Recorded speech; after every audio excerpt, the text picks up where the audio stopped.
Back in the fall, BrickNerd had a fun contest where you had to enter a pirate-themed build, but it couldn't have human figures. This could include anything from animals to brick-built creatures to aliens to Fabuland, anything at all. I decided to participate in the contest with a few small builds. These other two I'll showcase in a small MOCs video, but this one is the focus of this video. This MOC is a mashup of the classic Pirates Imperial Soldiers and a favorite of mine, LEGO Legends of Chima. I collected a lot of Chima growing up, so I had a good selection of figures to draw on for this.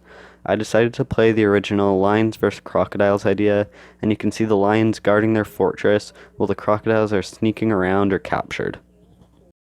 The ground of this MOC is a mix of light and dark bluish gray, which I decided on because of this classic raised baseplate piece with similar colors. The grounds are covered in different objects such as stacked barrels and a crate filled with a bunch of different materials, including some string, some chain, and some bottles. Next to this crate, there's also a crocodile popping out of a barrel.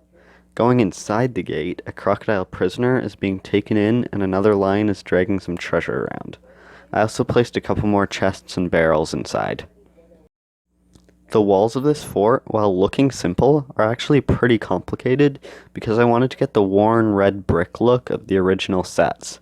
I could have done this by using some 1x2 bricks, but that wouldn't have had the symmetrical brick look, so I used some 1x2 tiles instead.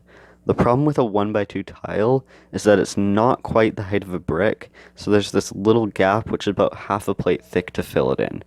Very few pieces actually work at this thickness, but luckily the bracket is common, perfect size, and allows for equal spacing throughout. Here's what the inside looks like.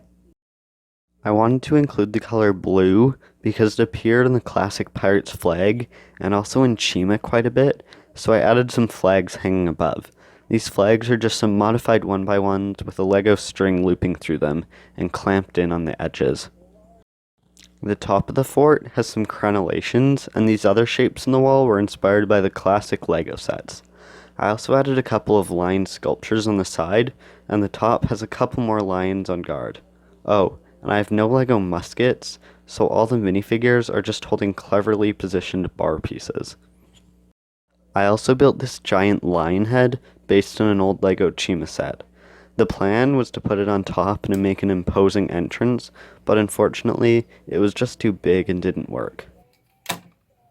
None of my entries achieved anything, but it was a really fun contest to participate in, and really cool to revisit LEGO Chima again. Thanks for watching this short video. Have a nice day.